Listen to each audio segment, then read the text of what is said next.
In a hosted environment, it seems like, you only talk to customers when there's something going wrong. How do you kind of reframe those moments as an opportunity?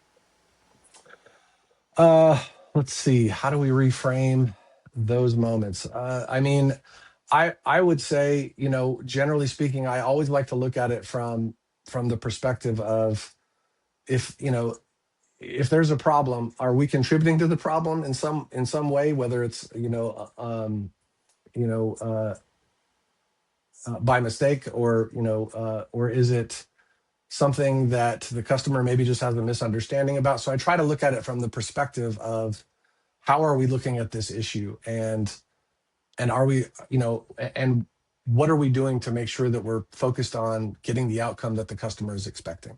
And then in some cases, you even have to frame it and, and take them down the path of, to get what you need, here's what has to change. And it's, but there are different ways to get there. So I would just say that we try to, we try to frame it through the lens of, continuous improvement, I guess you would say.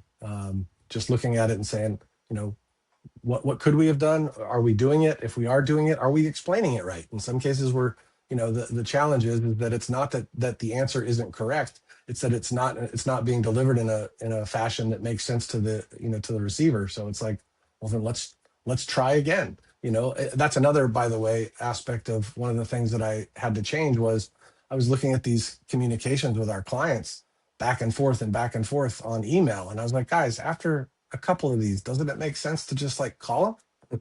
They're like, well, we don't generally talk to these folks. I'm like, right, but try it. Let's see what happens, And invariably, it's like, oh yeah, that got answered in, in a minute, that we've been taking for 2 days, So those kinds of things are, I think, the way that we kind of turn the frame around on that, to say, when they're angry, let's it doesn't take a lot to actually make people happy. It's be consistent, maintain their trust through clear communication, giving them straight answers, and then delivering the end result. Really simple, I think. Yeah. Now, Atlantic.net is moving aggressively into AI cloud infrastructure with your NVIDIA partnership and all the GPU hosting you guys are doing. How does that shape where customer supports need go, those needs kind of go with all this new kind of product and new technology? I think, I guess the way that I'm seeing it at the moment is, again, just really making sure that we're being responsive.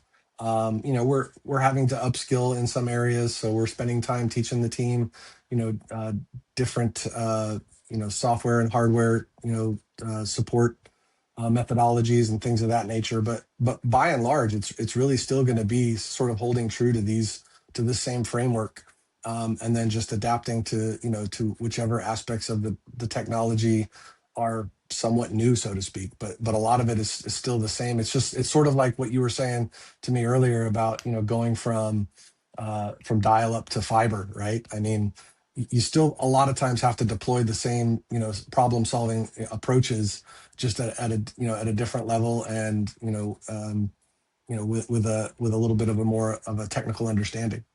Yeah.